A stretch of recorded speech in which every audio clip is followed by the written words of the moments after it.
Inquisition. And now the weapon appeared on my back. I don't know what was wrong last time, and here a note to read. Patient observation, weighing hope. Someone better than this than me takes over before the survivor expires. Notes in the case. Day 1. Calmly shallow breathing, pulse or fast, not responsive, pulse dilated. Mage is scarring its mark. Is scarring mark strumming with unknown magic. Wish you could station Templar in here just in case. I think I'm a mage. No, I can't go in.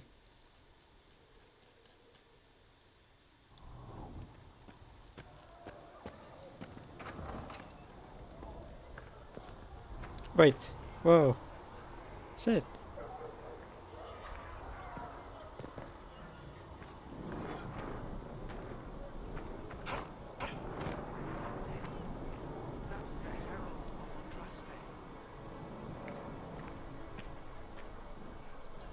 I'm what? The Herald of Andraste.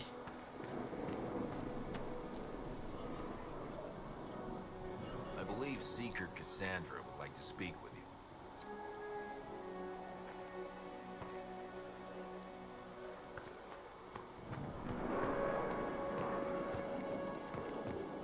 This armor looks pretty cool though. Now I can probably check the other weapon. How the maul look like.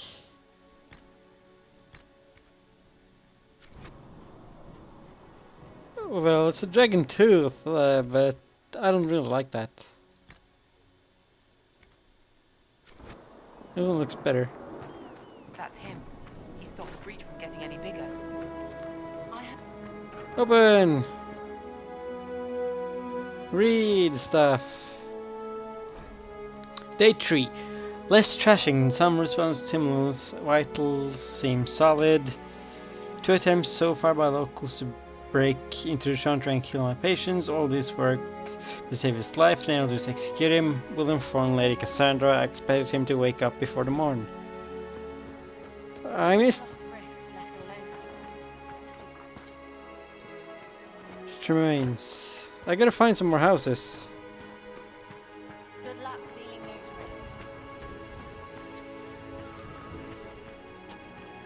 rings. Read. The Singing Maiden. Have you ever heard the story of the King of Bevid? Lived there like most kings. Was a man of great pride, who expected nothing but complete loyalty from his subjects. He believed the best way to achieve this was through fear. After all, those who feared him would never cross him or question his rule. Most importantly, those who feared him would always seek to please him. Beardru cultivated terror in his subordinates through this glee and unrestrained use of contraption referred to as the Maiden. The maiden was the hinged iron casts, as high and wide and deep as a man, with vicious spikes within, meant to pierce to the poor soul locked into it. Beardru's maiden was a proud possession and stood in place of honor in his throne room, often with a screaming victim inside it. Political rivals, suspected assassins, treasonous ministers, the maiden considered them all. But as time passed, more people were giving to the maiden for increasingly trivial offense: the cook for oversalting king's food, the page boy for dropping his sword. The maiden cast a pall over the kingdom, and the people prayed for deliverance from this cruel king. Then one day a strange woman rode into the city. She called herself Ember, and was an emissary from a far-off land. Her leaders had heard, she said, of Beardru's wisdom and authority. She thought the king's counsel that though that he had earned the ablution of brother kings across the sea had made Beardru swell with pride, and he granted Ember an audience. They dined and danced through it all. Ember flattened and fond of the king. At the end of the night, Ember asked to see the maiden, the infamous device that had given Bel all his power. The king giddy with praise, proudly presented Ember with the empty contraption, looked at the maiden, sighed with disappointment and said, "That does not look terrifying at all. I imagined it going to be much sharper." Pretty grew red at her comment and replied, "The spikes are sharp enough. Look at the blood that still clings at him." "But it's so small," said Ember. "Are only children and women his victims?" Beardre grew redder still and replied, "Of course not. The maiden has devoured many men." Ember shook her head and said to the king, "I don't believe it. Surely no warriors could fear this thing. A man like yourself, tall and muscular, would not fit in." The king glanced all the way to prove the maiden to the Ember. "I will show you how easily a man like myself could fit in," he said. With that he stepped into the device, but Ember was waiting, and no sooner had Bender squeezed himself into the iron casket that Ember slammed it shut on him. Ember took the maiden with the screaming burning inside throughout the castle and down into the city, and the people finally freed from the king's tyranny share and danced, the singing that echoed through the streets until Bender was dead and finally stopped. A tale often told in the Singing Maiden Tavern. Jesus.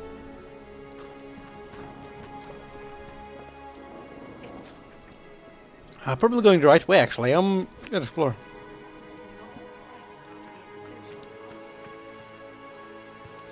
Okay, I'm not going in that just yet. I'm actually going to try to explore this place.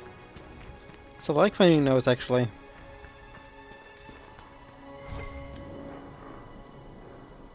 Not taking orders right now. Got a problem with it? Bring it up with Cassandra. Wait, there's something over here.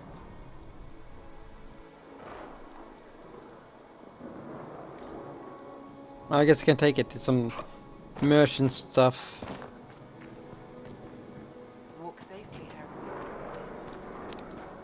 So I gotta find some notes. Ah, there's the door. I can go in here, right? Blessings upon you, Herald of Andraste. Nope. Ah, there's the door. Yeah. There should be a note in here then. Or is this where I came from? No, this is not where I came from, but I don't find any notes about me. I guess there only was 2 notes then. Blessings upon you, Herald. Oh wait, there's another house or entrance. This is where I came from.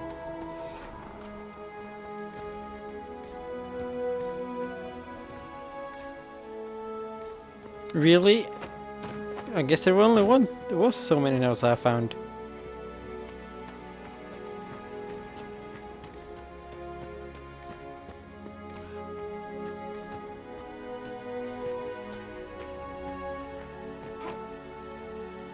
Okay, now I'm some low frame.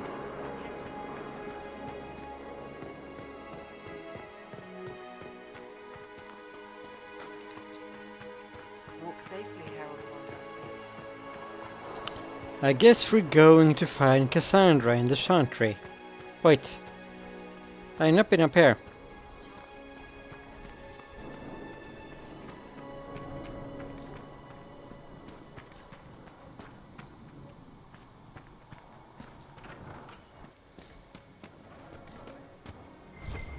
Read! There's a book though, actually, but... The Randy Downer Quarterly, a well-worn Colonel Master Spectre Roger. The Randy Downer welcomes the cool of autumn, the fall of another, the collected dreams of desire, being the confession of an apprentice in training, more furrowing than harrowing, forbidden tales at their most spirited. The Randy Downer exhibits for the noble thoughts but spry of step. The lady herself says enchanting one supports circles, if only because the closed doors offer the imagination more. 3 scars flooded in shock out of 5.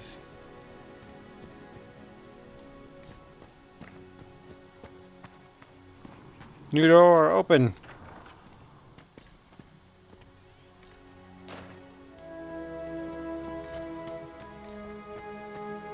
Nothing.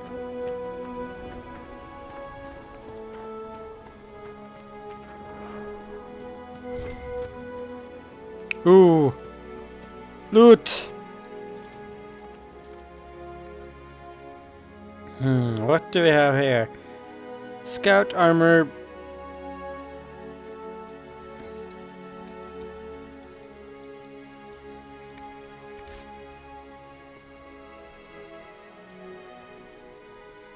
I believe Lady Cassandra wanted to speak with you. Okay, fine. Wait, is there more stuff in there?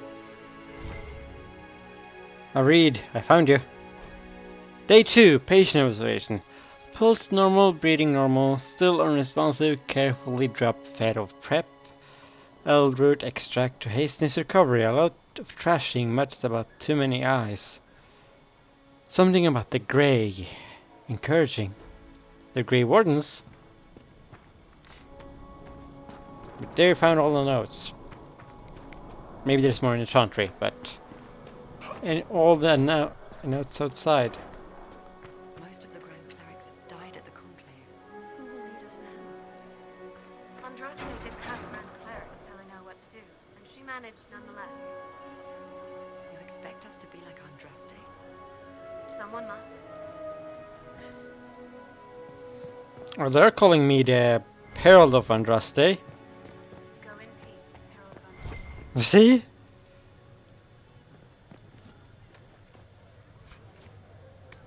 Yeah, that's such great stuff, I believe. Another note! Note 4! The Fade. The study of the Fade is old as humankind. For so long as men have dreamed, we walk these whizzing paths, sometimes catching a glimpse of the city at their hearts. It's always as close as our own thoughts, but impossible separated from our world. The Ventral Imperium once spent vast fortunes of gold, Lyrian, and human slaves in effort to map the terrain of the Fade. An ultimately futile endeavor, although the portion of it belonged to powerful spirits, all fate constant in flux. The Imperium succeeded in finding the disparate and ever-shifting realms of those and demon lords, as well as cataloging a few hundred types of spirits before they were forced to abandon the project. The relationship of dreamers to the Fade is a complex. Even when entering the Fade, though the use of lyrium, mortals are not able to control or affect it. The spirits who dwell there, however, can, and as the chantry teaches us, the great flow of spirits, they have neither imagination nor ambition. They create what they see through their sleeping visitors, building elaborate copies of our cities, people, and events, much like reflects in a mirror, ultimately lack content of life or their own. Even the most powerful demons merely plagiarize the most thought and fears of mortal, and build their realms with no other ambition than to taste life. From tranquility and the role of the fate in human culture by the first enchanter, Josephus, whoever he is. Have you gone completely mad? He should be taken to Val Royal immediately, to be tried by whomever becomes divine. I do not believe I found something. Where? Read. Chandra spotted.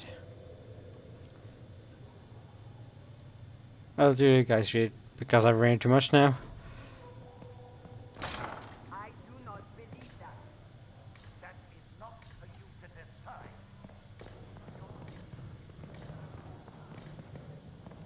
My view is that the principles on which the chantry was founded trust that, as you You have to read this by yourself. Well, pause the video if you want to read this. That's too long. I want to find stuff about me or loot. Too long to read.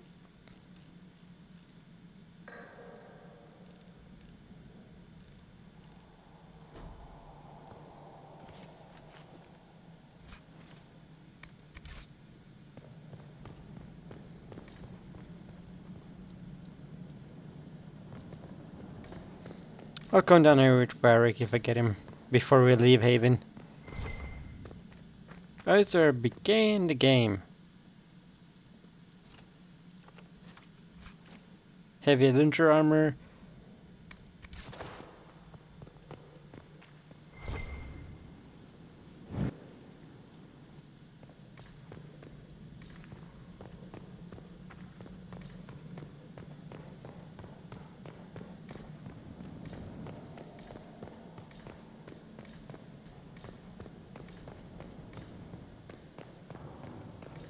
Well, I guess you better get up then. Or what for goddamn Origin. I can't control Origin's client, unfortunately. Read.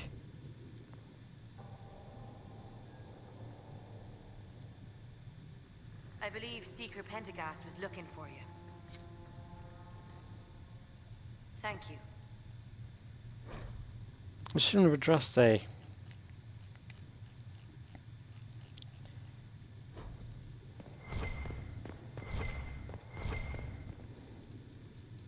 If you find anything, please bring it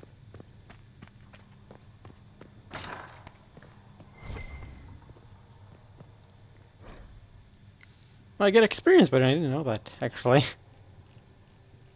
By getting stuff.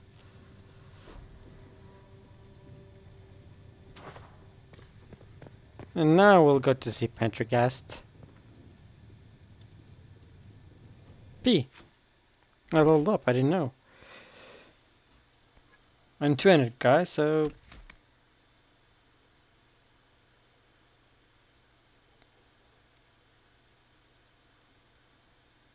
Wait, that's a blocking attack? Sure, give it to me. Oh, I already got it, okay, good.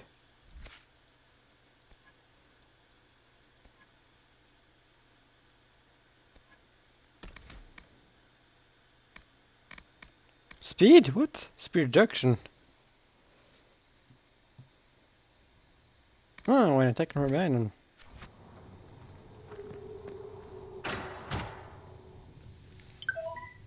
What is that Chain again? him. I want him prepared for travel to the capital for trial. Disregard that and leave us. You walk a dangerous line, Seeker. The breach is stable, but it is still a threat. I will not ignore it.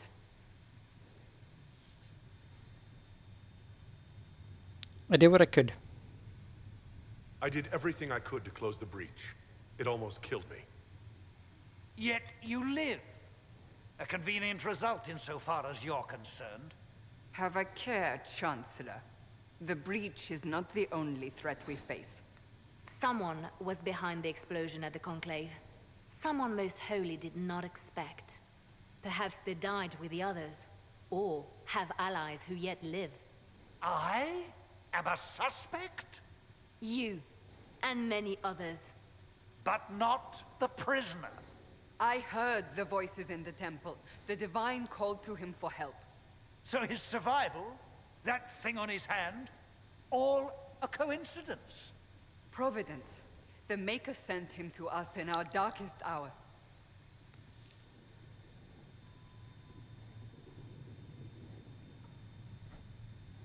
I'm not a chosen one. Are you sure? You really think your maker would send someone like me? The Maker does as he wills. It is not for me to say. Even if that means a Dalish elf is his chosen? Humans are not the only people with an interest in the fate of the world. The breach remains, and your mark is still our only hope of closing it. This is not for you to decide. You know what this is, Chancellor. A writ from the Divine, granting us the authority to act. As of this moment, I declare the Inquisition reborn. We will close the breach, we will find those responsible, and we will restore order, with or without your approval.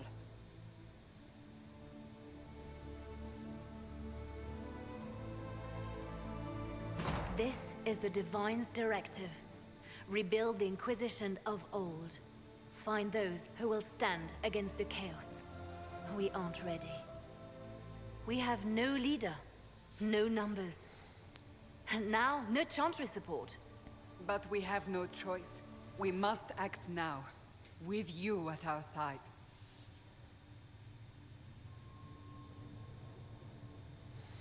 The Inquisition of old. What is the Inquisition of old, exactly? It preceded the Chantry. People who banded together to restore order in a world gone mad.